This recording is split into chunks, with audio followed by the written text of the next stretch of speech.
and she came on my porch and took my seat. That's how it happened, just like that, Shoni. Let's get into it. Come on. Cheers. It's better. Yeah, right. And they still was circled around him. Somebody need to hear that. His plan is better. Okay? Stop tripping. Trust his plan. I trust in God. Hey, my Savior, the one who will never fail. I put that Nola beat on it. He'll never. Come on. That we used that was done so heavily uptown. That's eat watermelon. That's play right. cards We and got all the kind watermelon. of other stuff. Let's get into it. Come on. Cheers. Me and my daughter, we cheers everything. I don't care what it is. She know. Put it up, mama. We both got it. We cheers. So look, there's no need to be an introduction. We had already started. True that. Been kicking it. So just without further ado, I got today, man. I got my girl Casme on the porch, and we talking about, and we gonna just kick off where we was at just now. Yeah. You know what I'm saying? We just talking about our father. You know what I'm saying? He's worthy. Yeah, he's worthy. I think he is. He is. Yeah. We all here because of him. Mm-hmm. No matter how we think, like our agendas, how important our agendas are, it's all about what he wants for us, because he created us all with specific gifts and talents, and he wants us to use those while we are here on earth. You know, so the agendas are cool, but is that the agenda he wants for us? You know, and that's why certain things don't work out in life, because we get in the way and we want it, but I only want what he has for me. So I only want what he has. So like before we came out, you was like you were telling me about the accident in Atlanta. You were telling me about how you had to overcome depression yourself, you know, to get to the point where you are now. Yeah. You know what I'm saying? So so like from Atlanta to coming back to New Orleans, were you always dealing with that? Did it start in Atlanta, or did it come here? How did it all start? So I'm gonna be honest with you. I took a sabbatical. Okay. After sitting down with two people who were close to me in Atlanta, they had been watching my journey. Everybody who know me know I'm a very selfless person. I love people and I love to give, and a lot of times I do that even when I have nothing. You know. And I'm like, Lord, I know you have to have more for me than me being a starving artist. And so in Atlanta, it was wonderful. I had gigs. I was doing shows. Everybody knew me. But I felt an emptiness inside, you know, and I felt like I'm not doing everything that God wanted me to be doing, right, at that time. So they sat down and they talked to me because they saw I was kind of looking a little down and out, because Casme always got all this energy. And they were like, let's sit her down for a second and let's let her look at who she is, because I don't think she really knows. She's valuing everybody else more than she value herself, right? They sat me down. I had tears in my eyes almost the whole entire meeting. Shouts out to Melissa and Mark Lee. They said things to me that nobody would have ever probably been bold enough to tell me, to be honest. And I had to do like self-inventory check. I said, so you know what I'm gonna do? I'm gonna leave Atlanta for a little bit. I don't know if I should stay in Atlanta or if I should move back home or if I should move to California. At the time, those were the options, you know. So I said, I'm gonna go on a sabbatical. I'm gonna go to LA. I went to LA for like a week and a half, 2 weeks. Then I said, now I'm gonna go home to New Orleans to spend time with my family. I was missing my family. I'm the oldest of 8 kids. You know, my parents, they've been married for 45 years. So I'm used to a lot of love and a lot of support.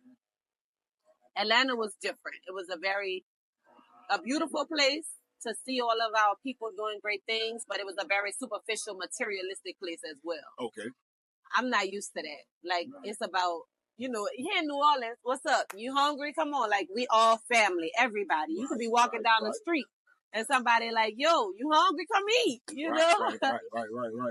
But I was missing a lot of that, you know? And so I said, let me go home. I'm going to try home. I was here the day I literally was on the road coming home. I had like 3 phone calls. 2 of them were opportunities that only New Orleans could have afforded me, right?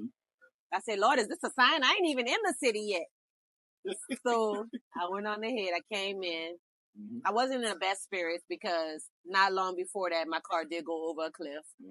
And I experienced racism for the first time in my life in Stone Mountain, Georgia. The fire department, the EMS workers. I believe the tow truck driver, the police officers, I believe they all stole money out of my car. My rent money, $1,400 was in my car when it got towed. The next morning, I had my assistant go and try to, retrieve my stuff. And she said, there's nothing there. And so anyway, almost being evicted out of my place, not having a vehicle now because it was totaled. Mentally, I was just distraught. I stayed in bed for a few weeks. Then I had that meeting with my people. I said, you know what, I'm coming home. So when I came home, my family knew I wasn't the same Casme. They could feel my energy and everything. But I said, I'm going to just give it a try. So while home, things just start progressively getting better. And I said, this is where I need to be. And I decided to stay. So the family and the support helped me get through that first phase of depression that I experienced after that car accident. Okay. So you made it back home. Was your relationship with the Lord? Was it there? Was it not there? How was it? Where were you at this point? So my relationship with God I'm not gonna lie, my relationship with God has always been important to me. Since I was a little girl, I understood that His presence was upon me. I always wanted to make Him proud. My parents, they would do Bible studies with us at home. They never forced Him on us. And I think that's the problem a lot of people have. You can't force anybody to do anything. If anything, that makes them retract. Like you saying, you have to do this. You can't do this. Think about it. If you tell somebody they can't do something, children especially, they're going to want to do it just because you said don't do it. Especially if you're not giving an explanation. Now, if you say, baby, don't put your hands on that iron because it's going to burn all your skin off your hand. I bet you they're not going to do it because they could visualize the skin coming off. You know, so for me, my relationship with Him has always been important because I saw how He blessed my parents. Their lifestyle was their witness. And I always wanted my lifestyle to be my witness. You could tell people something all day, but if you cussing people out and you getting mad whenever your employees don't show up for work or you blowing their head, like that is not representing Christ. That is not, He's a man of patience. Like you have to think about the fruits of the Spirit. Love, patience, kindness. You know what I'm saying? So for me, all of my life, I wanted to make Him happy. I wasn't perfect, but I lived on purpose to make Him happy. And that is when He honors that. He know we gonna make mistakes. But why do we keep making the same mistakes over and over again? You know, when we know that they're wrong, like that, to me, that's disrespectful. So I'm not going to disrespect God. If I say I apologize, Lord, I'm sorry. I'm really going to try my hardest not to do that again. Right.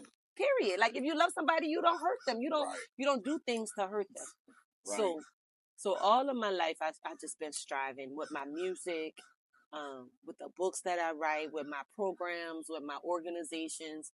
Everything I've ever done has been to try to make Him proud and to try to spread the love and the peace that I have in Him with others. Right. So, okay. So with your organization, with the young ladies you're working with, right? Yeah. You working with them on a practice abstinence. Absolutely. Right. Absolutely. So I know we was talking about it earlier. It's kind of hard to do something like that, especially in this city. Because even in our city, we almost sell sex with everything. Not just the city, everywhere. Everywhere. It's everywhere. Our culture. Let's say our culture. Because other cultures don't promote it like we promote it. We hyper over sexualize women. Oh my goodness. In our culture. It's too much. So with being surrounded by that, just explain to me, how did you come about saying, you know what, I myself waited until I was 23 years old, so I got a full understanding of the sexual activity. how you go talk to other teams and kind of give them that same thing to let them know, hey, it's cool to wait. If I could do it, you could do it. Yep. That was always my thing. Like when you focus on something, when you focus on a craft or when you focus on your gift, like there's excitement that comes from that. There's joy that comes from that because like you're becoming confident. Mm-hmm. So if you keep practicing something, you're going to get good at it. You're going to get great at it. So I tell them, focus on something. What do you love to do? What makes you happy? Focus on that. It's idle time and idle mind is the devil's workshop, right? So I tell them, find a hobby, find something to do because idle time and an idle mind is the devil's workshop. So for me, all of my life, I stayed busy because I didn't want him to be a playground. I didn't want to be on his playground. I didn't want him to play with me. Like I wanted God to be in my space. So I'm like, okay, in order for God to be in my space, I got to make sure that I'm focused on what God wants me to do. He wants me to sing. He wants me to act. He wants me to help other people. Like, so I tell these girls, I'm like, focus on something that makes you happy. Okay. Because if not, it's going to be easy to be pulled in all these different directions. Children, it is a statistic that children who have a focus on their future, they are less likely to become victims of violence, victims of unwanted pregnancies, the jail system, because they have something to look forward to. There's hope that they can be future teachers, future doctors, future mom, a future wife, a future pianist, a future singer, a future model. And now that's what they're focused on.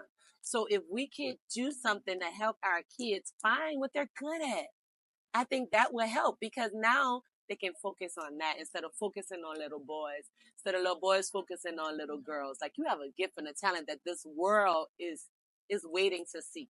But you can't do that when you're distracted. And I feel like teens are distracted. Sex is a distraction. Right. That comes with a lot of negative consequences. So how can you explain that to a female, a young man, a young female who probably have friends, of relatives, family members, cousins, or whoever, that's already doing that and telling them, hey, it's good. Giving them all the hype. Yeah, about how this go. Yeah. How can you, as one person, successfully be able to say, hey, look, I need you to look at it differently. You follow what I'm saying? This right here. This is why this was created. It was a vision of mine probably a decade and a half ago, like about 15 years. God gave me the vision for the book. I didn't know what the cover was going to look like. I didn't really know what was going to be in the inside. I was like, am I going to talk about all of the encounters that I've had throughout my life with different men? And, I was like, no, I don't think that's it. But when the time come, I'm going to know. And recently, the Lord put in my spirit, this is a season of finishing things that I started. Because a lot of times, as a person with 10 gifts, because the Lord gave somebody 1, he gave somebody 5, gave somebody 10. Lord, he blessed me with 10. And I'd be like, Lord, you want me to do all of this? I'd be all over, But it's starting to make sense to me. Everything is kind of like coming tunnel vision. But this was one thing that I started on, and I'm so happy. I was able to just share a little bit of my story, not too much, but enough to let them know if I could do it, they could do it. And then the book, it tells them simple and sweet. It says the pros and the cons, men and women.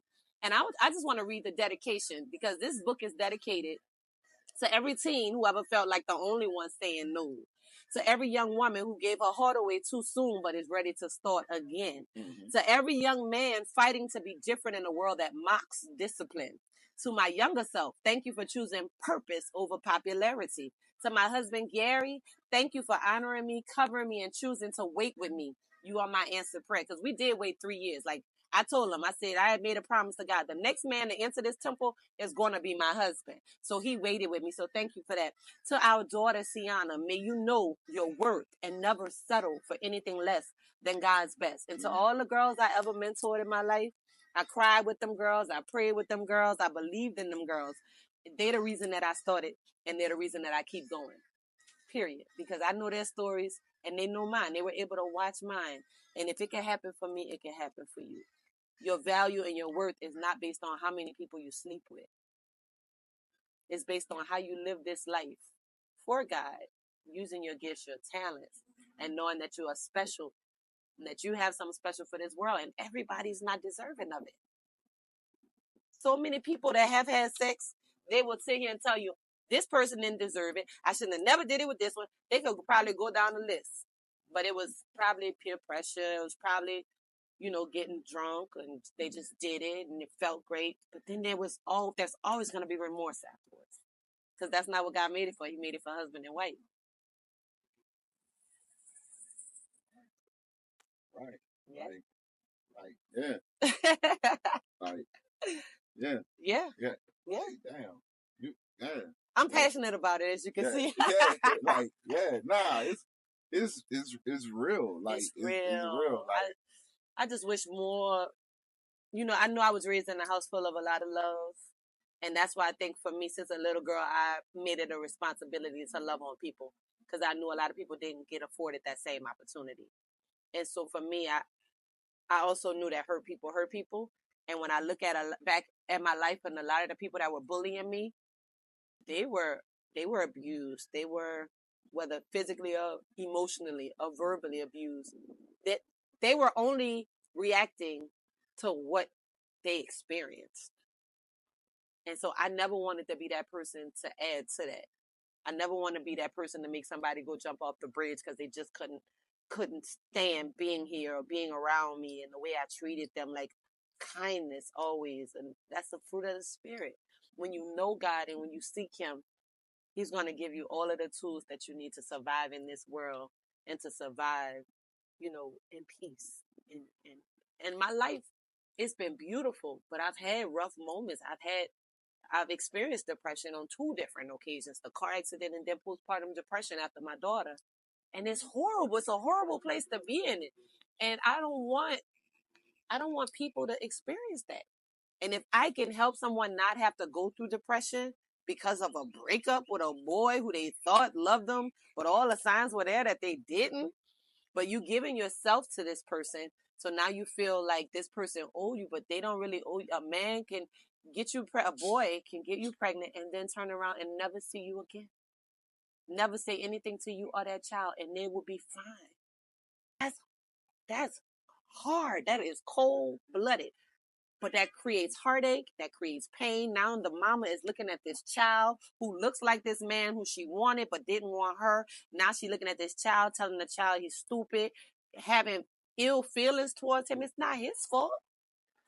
But you're reminded every day of a mistake that you made. Even though you might love your child, subconsciously you mistreating this child because you didn't get what you thought you were going to get out of it. You thought this was going to trap this man. Or it's so many situations like that, and it don't happen all the time like that, but I see it and I've seen it, and it hurts. And I'm like, God, we got to do better.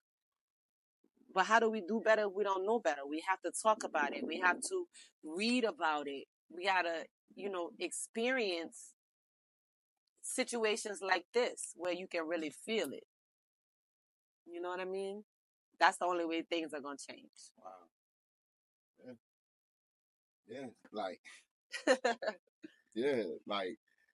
Yeah. I'm speechless. This is not that often you could come sit down here and have me speechless. You don't know what to say. Oh, no, Shawty. She's talking right now. And I tell him, I'm not a preacher. I'm not a minister. I love the Lord. I love him. And he loves me. Like, I remember days when I didn't have gas in my car.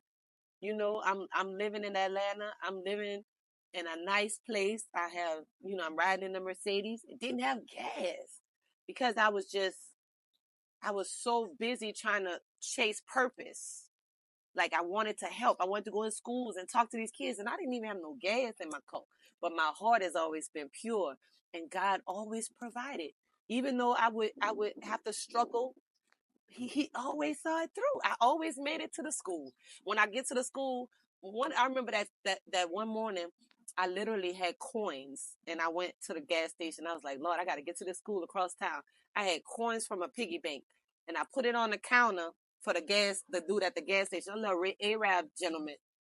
He started plucking my quarters. I can't take this. I can't take this. I'm like, why? He's like, they stuck together. And like, he was like, he made me feel like so small. I was like, dang, like, I need gas in my car, you know? You and putting all this in your change thing. What? It was about $10. By the time he finished plucking the quarters that was stuck together, it was about maybe $5. Like literally just enough to get me to the school, y'all. I got to the school. I never charged schools anything. I was like, I'm doing this for the kids, you know? A teacher came up to me and gave me a thank you card and it had $20 in it. She's like, you didn't have to do this today for us. But that may seem small to somebody. But did you hear me just say I was struggling to get $5 of gas in my car? So that $20 got me a meal and I was able to put the rest in my gas tank, right? Then I'm going to figure out what's next after that. Like a gig or something. I'm going to have something. So for a while, I lived check to check, gig to gig, struggling because I just wanted to live in purpose. And sometimes living in purpose, they say obedience is better than sacrifice. It is a sacrifice. But I'm just being obedient to the Spirit because I know He's always going to show up for me like He always has. Mm-hmm. Right. And it may not make sense to other people, but that's okay. God didn't give it to them. He gave it to you. So you're responsible for it. Right. And guess what? If He gave it to you, He going to see it through. Right. Period, Pooh. I'm not making this up. It's real life. It's real life, y'all. NSF fees. I had 1 million of them in my life. 1 million. Just chasing my dreams and doing what I felt like I was supposed to be doing. I was connected to God. I probably wasn't like, I feel like if I would have been like more spiritually like engaged, like reading the Bible more and stuff, like I probably would have been a little bit better off financially. I knew him, but I wasn't like in the word like that. When you start getting in the word, like you get stronger in a different kind of way. So I'm getting stronger now as an adult. But as a teenager, I was surface because I knew him. I stayed connected to him. I didn't do no extra.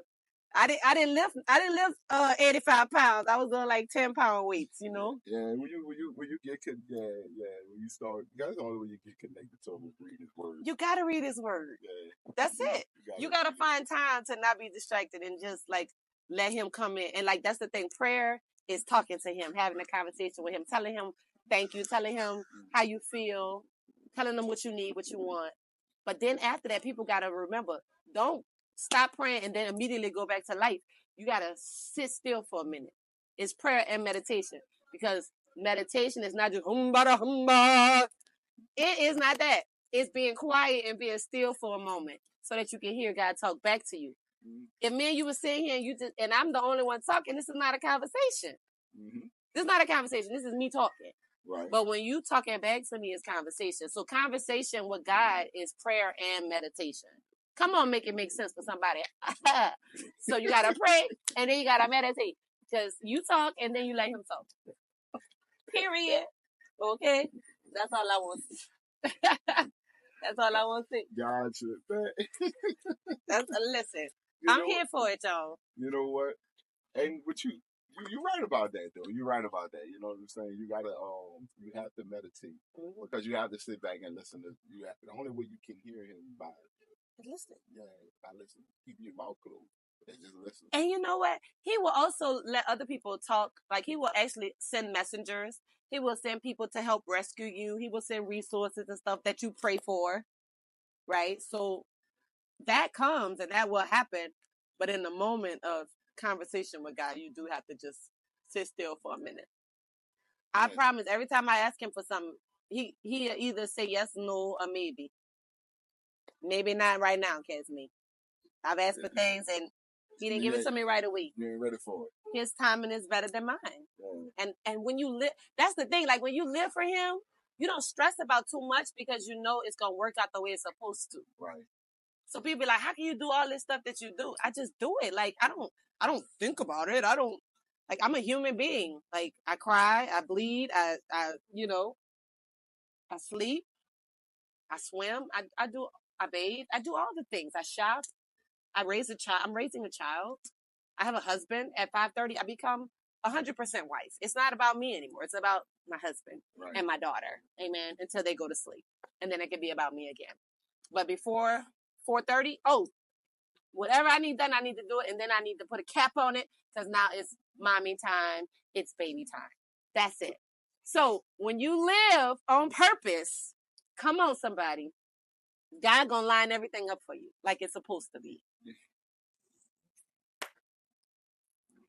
Hey, girl.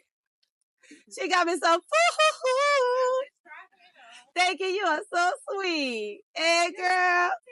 Thank you, girl. This is Demetrius. How you doing? This is my new business partner.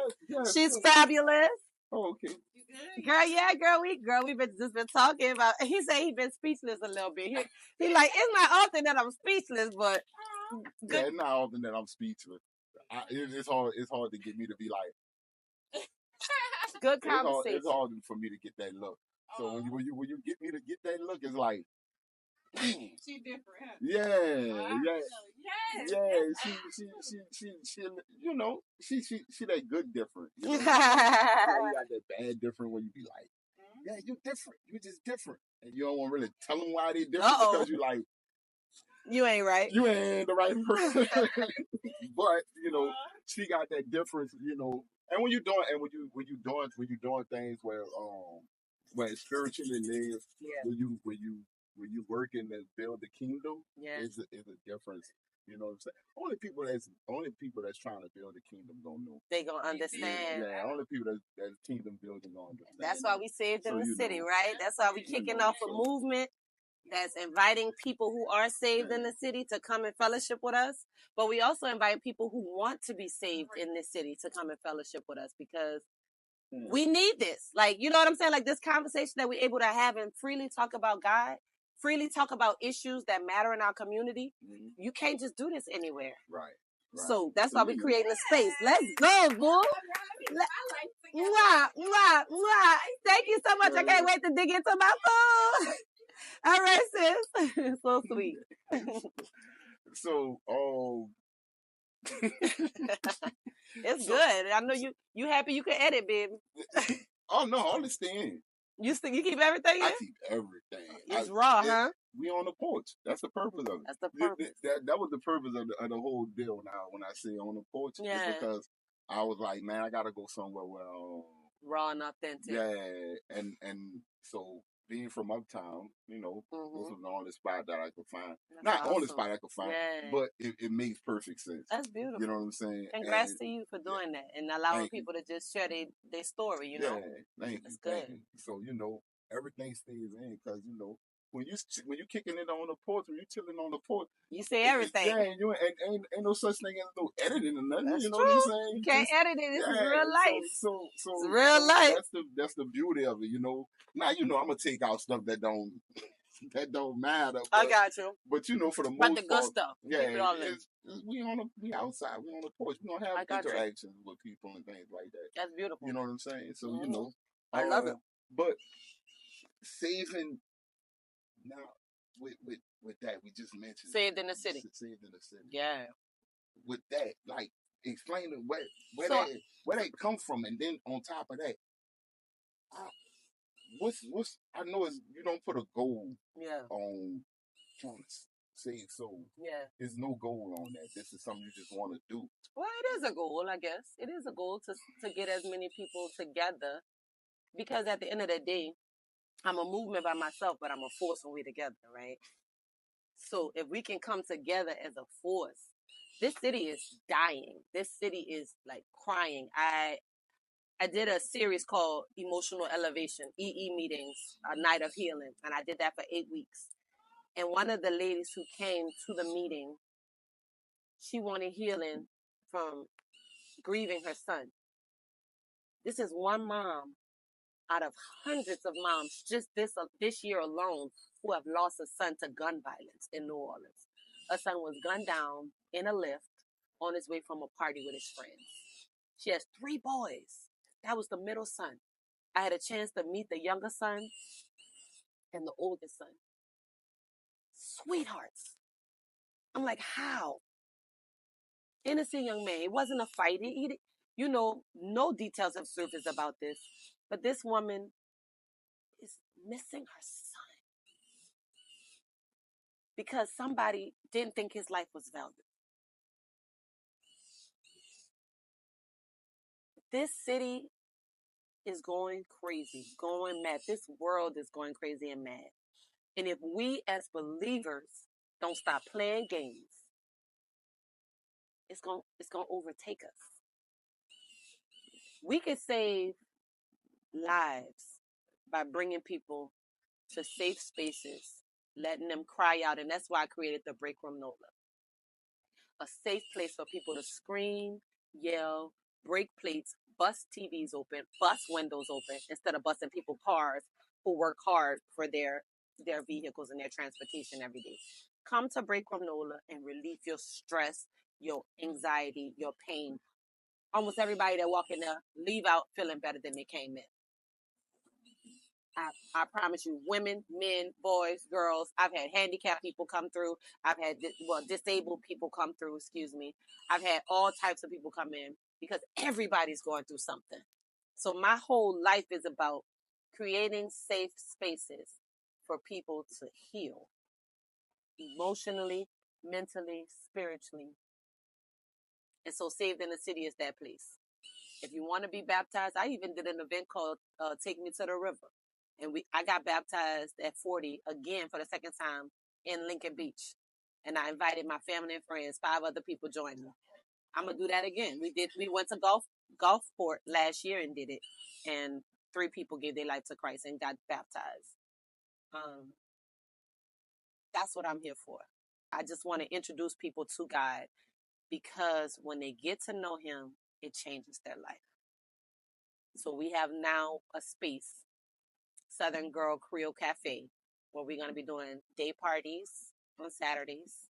We're going to be doing game nights. We're going to be doing things where you can come, listen to wholesome music that's going to uplift you. Like, like I go to birthday parties and the kids and the parents are playing all this cussing music and bend it over. And I know New Orleans culture. I've bounced out a few songs because I know that that's what the culture want, but the message is there.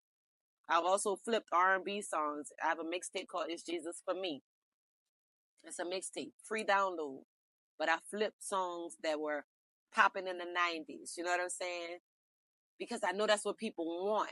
But you gotta fill yourself up with something that's gonna educate you and give you tools to fight through this life. On them heavy days, on them rainy days. On them days when you really need to be listen, people put on music for different things, right? When you want to go work out, you put on something that's gonna pump you up. When people go in the break room, I let them play whatever they want. I don't cap and be like, no, we're gonna put on some worship music right now. No, play your rock music, play your NBA Youngboy, whatever is gonna get you hyped to release all of this stress. And afterwards, we're gonna woosah. We're gonna do some affirmations. I'm gonna even offer you prayer. Now we're filling you back up with the things that you need. Every day we got to fill ourselves back up, because every day we're pouring out into people.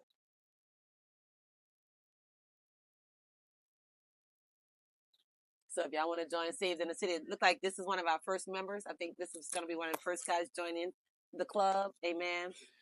Saved in the City is coming in the city real soon. And we're going to have a good time.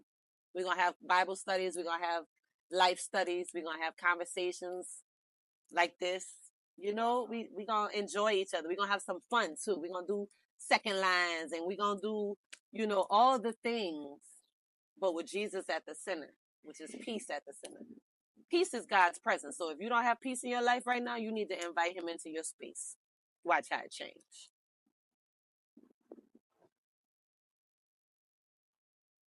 Wow.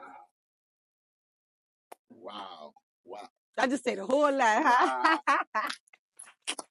I just said a whole lot. I had to check the time, y'all, because I said I'm a mom. I got to get my thought on a little bit. Yeah. Wow. Yeah. Like, that's important to me. Like, you really, like, yeah, yeah. I'm real. I just keep it real, Wow. And while I'm being real, I want to be real about something else too. I asked a few different restaurants in the city if I could come and do a brunch, a worship brunch.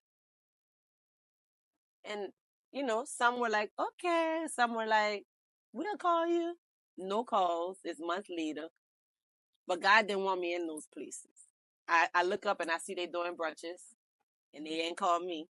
They ain't asked me to perform, but that's okay because God presented me with this perfect space owned by believers. When I went into the space this past weekend for a birthday party, there's scripture on the wall. Come on, somebody, which lets me know I'm in the right place. We may think we want something, but that's not what God wants for us. Because now when I do worship in an authentic space that welcomes worship, it's going to be that much more powerful than me doing worship in a place that's really kind of like, we going to do it just so we can see if we're going to get people in here or whatever. But they don't really care about the worship and about my God. Wow. My feelings was hurt when I started seeing flyers posted about this person performing and that person. But God said it's okay. They're not your plug. I'm the plug. I'm going to plug you where I want you to go. That happens to me all the time. I'm like, I feel overlooked sometimes. You know, I feel like a lot of certain people get the calls for all the festivals and the shows. I know I'm a beast. I know I could shut it down. What Beyonce could do, I could do. I can do it. I know I can. With that money, with that power, with that. But that's not what God wants for me right now. My story is different. The way I move is different. My anointing is different. My gifts are different. And so I move by the Spirit. And I try to quiet my flesh when my flesh starts rising and making me feel some kind of way because I feel like, you know, like I said, neglected or overlooked or, you know, like people don't respect my gift, my talent, like they playing with me. Because that's how you feel when you feel like everybody around you getting certain opportunities and you don't. But it's okay. I know who I am and I know whose I am. So I will keep moving and I will keep shaking, keep creating my music. And at the right time, God gonna elevate it all. But right now I'm in my ministry mode. I'm in my ministry mode with my community outreach programs. Wow. You know what? I can't, like, damn, that's a lot to do. It's a lot to have, right? Yeah. It's a lot to be doing every day, right? Yeah. But I think when the reasons you're doing it for, Mm-hmm. like I said, when you're trying to kingdom build, Yeah. he find a way for you to be able to get everything done. Absolutely. You know, and then he also gives you that time to where it's family, Absolutely. rest, Yeah. to where you can be, to where he can replenish. right. Yeah. But you just gotta lean on him, right? You have to lean on him. He's your strength. Right. And worship is your weapon. Right. So when you're feeling weak, put on some worship music. Right. I keep that ruling because it helps me. It hypes me up. I'm like, all right, I ain't tired. I'm tired, but I ain't tired. I'm tired, but I ain't tired. Okay. Wow. Like I know he gave me an extra dose of Energizer Bunny battery. Right. Wow. And I know some people probably be like, this girl do too much. That's fine, but that's why it's me and not you. Right, because everybody can't do it. Right. And not only that, he gives everybody their own thing. Everybody. That's why I said some people have one gift. And sometimes I envy those people. I'm like, how you get one and you get to just focus on one? Because if I just had one and I just focus on one, I'd probably be a millionaire by now. Because when I do something, I do it big. And when I do something, I put my all into it. My husband will tell you, when it was time to crank these books out, I designed all the covers. I did all the artwork. I'm a designer. I do graphics. I take my own pictures and stuff. Like, listen, I have a team too. I call on some people to, all these actually, I didn't take none of these pictures, but I did. I had to think about it. I was like, wait, I ain't taking none of these pictures. But, okay, but I did put them all together. Okay, the content, the design, the graphics, all of that. But God gave me that gift. And not I would have had to pay somebody to do that. And that could have been like a whole lot of money. Now I get to keep it all to myself. You said I had to think about it. I had to think about it. I don't want to take y'all credit away. I'll credit the people who took the pictures on my website. It's outside. We outside, y'all. So I got to get this fan for a second. All right. So look, I don't. Girl, you so serious. So serious. So look. All right. So with the music, right? The music. You mentioned the new album, right? That you got streamed, the mixtape that you get streamed. Yeah. So what are some of the things that we can look forward in that mixtape? So let's see. For instance, one of my favorite songs used to be "You" by Jesse Powell. So I remixed it, and instead of it being a love song, like saying "Baby It's You," I'm like "Jesus is you," you know. And then I remixed that "Addicted" by Truth Hurts. Man, that had the little Egyptian. I used to love that song. I was like, ooh. And then I just remade it, you know. He lifts me up. He fills my cup. His love's enough, more than enough. And when you hear that beat, it's like, I cry, I pray, it's here, boom, just like, music. And then I also redid By Your Side by Sade. Think I leave your side, darling. You should know me better than that. You think I leave you down when you're down on your knees? I wouldn't do that. I'll remind you you're loved and you're strong. Ah, ah, ah, ah. If only you could see how I see you. You're beautiful, yeah. So just made it like it was God telling you and reminding you. So a lot of the songs I flipped. I even did Bruno Mars.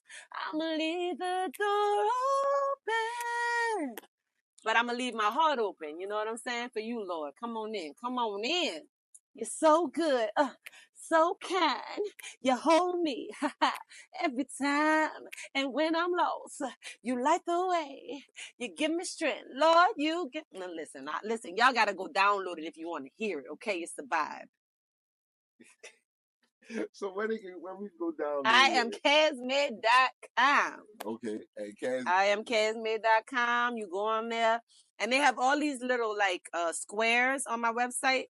If you click on a square, it'll take you to music. If you click on a square, it'll take you to my merchandise, the books, and, my tumblers, my It's Jesus for Me tumblers. They come in all colors, okay? You can get that. You can also click on a button and it'll tell you about the girls club. You can click on a button and it'll tell you about Kids for Good. Well, we offer shopping sprees to children in the neighborhood, teaching them generosity, okay? So kids come and they shop for free. You can click a button and it can teach you about, my wedding. I went viral for having 34 bridesmaids. So you can see some of the clips and stuff. Women empowerment, baby. That's been my life. I had 34 bridesmaids. 34 bridesmaids. Google it. It went crazy on the internet. I know one of them. Yeah. I know one. Which one? Tamika. Yeah. She coached my daughters with cheer and everything. And see, Tamika came on my 34 bridesmaids retreat. So she actually wasn't one of the original 34 bridesmaids, but she came on a retreat. She's like a sister to me too. I love her so much. So she's honorary. Amen. She's honorary. But yeah. So you go to my website, you could click on the button that said The Voice, and you can see my clips from The Voice. And I was Team John Legend, so. Almost everything that I do is on my website. You really can be inspired like a million different ways, for real. 34. It could have easily been, it could have easily been 50. So let me ask you something. 34. How long did it take all them to get down out? Not long at all. I had a sunrise wedding. It was 12 groomsmen. And then everybody else came like fashion show style. My mama said, I always said when I was a little girl, she said there was 3 things you kept saying you wanted for your wedding. You want a fashion show, you want a concert, and you wanted to be on the beach. All 3 of those things done. You heard me? I'm trying to figure out 30 because bros, we know a lot of people. I'm gonna post it. I'm gonna post the just everybody coming down the aisle because I think that would be beautiful. Because bros, we know dudes. We know a lot of people. Yeah. But ain't no 30. We ain't putting no. You ain't got 34. No, we ain't. Nah. My husband was like, "You don't expect me to have that many." I'm like, "Nah, you good, baby." Nah, we only do brothers, real close partners, and my boy that was down with me since day one.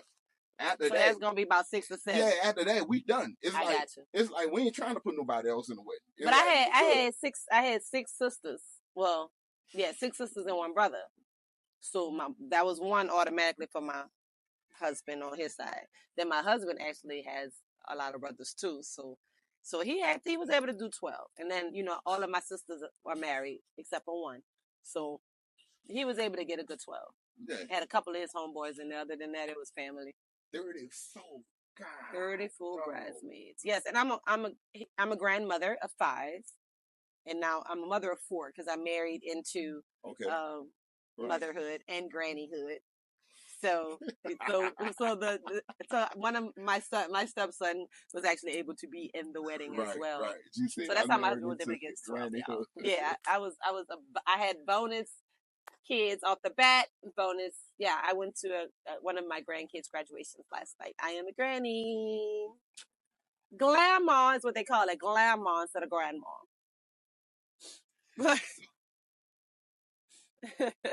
I know. Hi, guys. So, okay.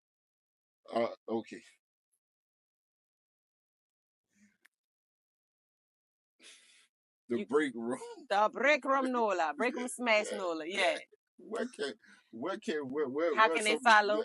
What's some of the locations at? Okay, so we used to have 3 locations, but again, dealing with racism and some other things, it's not easy doing what I do, y'all. So make sure you are ready. You have tough skin.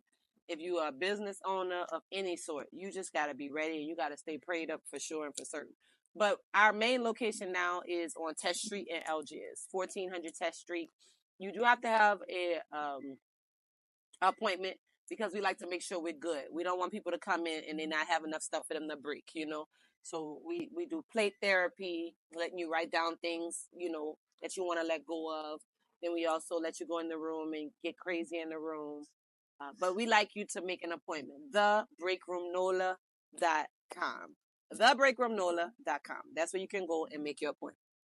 On Test Street. On Test Street in Algiers. And we send you a waiver. We send you the information of how you need to come prepared. You need to definitely wear closed-toe shoes. We don't want you to hurt yourself, Closed-toe shoes, long sleeves, in case some glass go flying. But we have weapons for you. You really up in there breaking stuff. They are really breaking things for 15 minutes. And you actually you can lose weight in there for real. It's like you burn as many calories as you would in a 20-minute cycling high-intensity class. So if you're in there constantly going ham in the break room, you're going to feel it tomorrow. Yeah. It's a beautiful thing. I thank God for it. Like, people's lives are being changed. One girl came in and she said, thank y'all for this because if it wasn't for this place, I would be in jail tonight. And she was dead serious. I was going to beat the old man up. She was going to go do something. I don't even know. Yeah. I would not be a conspiracy part of her. Like, if something do happen, I don't know nothing. I don't know nothing. My name is Bennett, and I'm not in it. She just came over here. She broke some stuff up, and that's it. I don't know nothing else. But she said it saved her life probably and somebody else's. That's all I'm gonna say. Right. Yeah. That's all I'm gonna say. So you can come to the break room 7 days a week. We are open 7 days a week, y'all. 7 days. 7 days a week. Yep. So if you look to the website, you'll see all the times and stuff like that. Break Room Nola. TheBreakroomNola.com. Man, I gotta go check this out. Because I need some stuff I need to go break. Let it go. And you can also bring things as well to the break room. You can bring things, anything that might remind you of a past experience or a loss or something you want to let go of. You can actually bring it. A lady bought like a $400 vase and it was beautiful. I wanted to keep it for my house, but she was like, it reminded her that everything had to be perfect growing up. It was a piece that was in her home. And she said she needed to get rid of it and break free from it. And she did. And when I tell you there was no pieces left when she was done with it, baby, it was done. It was dust. But it made her feel better. Yeah. It was a $400 vase. You could have let me. Could have let me get that. Yeah, no. I wasn't even worried about it to resell it or nothing. I was like, it's beautiful. It go in my living room. You sold that. Sold it. Got them 400. Sold it. Sold it. Okay, you could have did something with that 400. Could have went and bought some more helmets and stuff. So on Test Street in Algiers, the break room Nola. Yes. Man, I gotta come out there. I gotta come out there and check that out because I got a lot of stuff I need to get off my chest. You know what I'm saying? Let me know when you come because I'm not there. You know, I have a beautiful team. Shouts out to my team. They stay getting 5-star reviews. They're awesome and amazing. And a lot of people say they feel the spirit of God in there, and that is what I'm talking about. When you walk in, there's affirmations on the wall and stuff. Because people are hurting, and when they come in there, I want them to feel safe. Just let it go. Just come in and let it go. Yeah. Man, you know what? Look, this. I'm being real, right? Talk to me. This was dope. Thank you. This was dope because you really got like this. You really have this like this spiritually part of you that's just glowing. You know what I'm saying? Amen. That's just glowing, and I received that. And you know, people need to see it. Yeah. You know what I'm saying? Because we put the Lord on a back burner because of people and what people think and how they respond to it. Not just that, but a lot of us in our communities, in our culture, in our families, we've been burned by the church so bad. Been hurt, church hurt. And we look at the church and we lump the church with God, and it's not. You know what I'm saying? That's so true, and that's so wrong. Right. And like you said earlier in the show, you have to read the word for yourself, because when you read the word for yourself and you understand His word, when you walk into a church that's not of God, you know, you can feel it. I can feel it, and I can turn around. That sense of discernment is real. God will give you that sense of discernment. That's what I'm saying. Where you can walk away. And, you know, I tell people, I say, when you go to a restaurant and you have a bad experience, you may not ever go back to that restaurant, but you still continue to go to restaurants. So why do we do that to God? We stop going to church altogether because one church hurt us. That's not fair. You don't stop going to restaurants altogether. You just don't go back to that one. And if that one hurts you, then pray and say, God, send me another one, because it is important that we find a place to fellowship, because you need to be around believers. You need to be, it says iron sharpens iron. When I was at a church in Atlanta, that church gave me so much hope for marriage. My parents are still married, but in that church, there was about 20 African-American married couples, and they did couples nights. And it was just beautiful to see these men love on their wives. Like, I saw it. And it just, I was like, I can't wait to get married and come and be a member. You know, I thought I would still be a member at that church or whatever. But it was inspiring. And that's what church is supposed to inspire you to want to do better, to want to grow, and to see other people around you, everybody growing and everybody's happy and feeling good and going through issues and problems together, but in a way that is righteous and holy. And so for anybody out there who's been church hurt, don't give up on all churches. Pray and ask God to send you a church and watch He do it. And when you go, you're going to get the love that you need, because we cannot survive alone in this world. You need people. We got God in, but the God in you is going to direct you to the right people. And that's what we have to be able to have, a support system while we're here on this earth. And that is why He created it. So don't be discouraged, you know? Yeah. It's dope. It's dope. I'm talking about like this was. Thank you. This was dope. I didn't know what to expect either. I thought I was just going to come on here and talk about my books and talk about my music and talk about Saved in the City. But this was better than I expected. I got to talk about my God, which is, it don't get no better than that. But you still was able to. I still did all that stuff. Yeah, absolutely. Break room, kids were good, all the things. You still, but it's all because of Him. But you show, but you know what it is? You show how He's incorporated into all of it. Every single thing. It's Jesus for me. Right. So it's one of them things where, even though you came in with a plan, His plan is better. Yeah, right. And it still was circled around Him. Somebody need to hear that. His plan is better. Okay? Stop tripping. Trust His plan. I trust in God, hey, my Savior, the one who will never fail. I put that Nola beat on it. He'll never. Come on. Go download my music, y'all. I'm on iTunes, too. I got a lot of stuff on iTunes, a lot of stuff on Spotify, a lot of stuff on YouTube. But the mixtape is for sure on my website. I don't have that on because it's mixed. You know what I'm saying? Even though Leave the Door Open, some of them songs, I even redid Lil Wayne's Every Girl. He said, I wish I could have every girl in the world. I wrote a song saying, he likes you, but he likes her too. I wish I could call every girl in the world, tell them don't let them hit. That's what I say in the song. It's called Every Girl by Casme, but it's over that Lil Wayne beat. It's rolling. He gonna have to put some samples in this interview for y'all so y'all can hear the real song. Cause I'm joosting out here. I'm just playing. I'm just saying. He getting this kick out of me today, y'all. He ain't even know. He wasn't even ready. You'll think we've been knowing each other forever.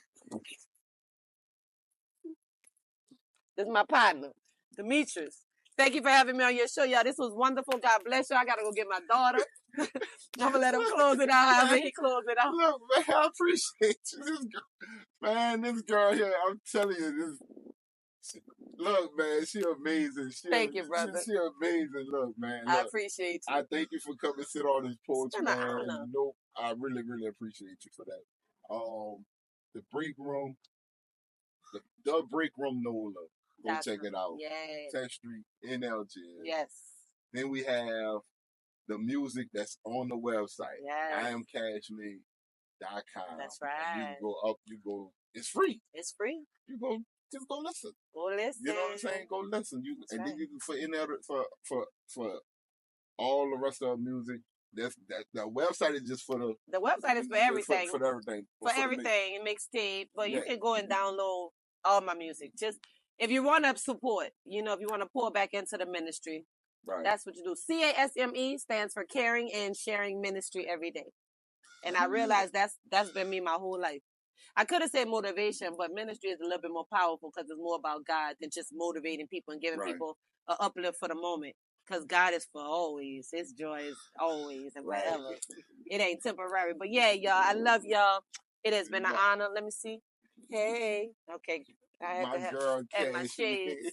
She came and my did her skirt. thing. I'm sitting on the porch with my little skirt on. She came and did her thing. I appreciate you. Really, I do. Oh, good, brother. Thank you. And we're going to stay in the city, man. Let's do it. Let's do it. Saved in the city. Let's go. Let's go. She coming with it. Look, you're going to be able to get saved. Come on. I'm telling you. We can baptize you too. You want to know the Father? You want to have a relationship with Him? Come to Saved in the City and let me know that you new. You're going to be a new member in the kingdom of heaven. Amen. We're going to pray for you. We're going to lead you. We can even dip you in that water. We can even dip you in that water. Come on, somebody. All right. Love y'all. We can't do it no other way, man. Casme Cash. Hi, love. I'll let your boy on the porch. God bless you. Mwah. Yes, sir. Yes, it. That's it. That's it. That's all. Okay? How you doing?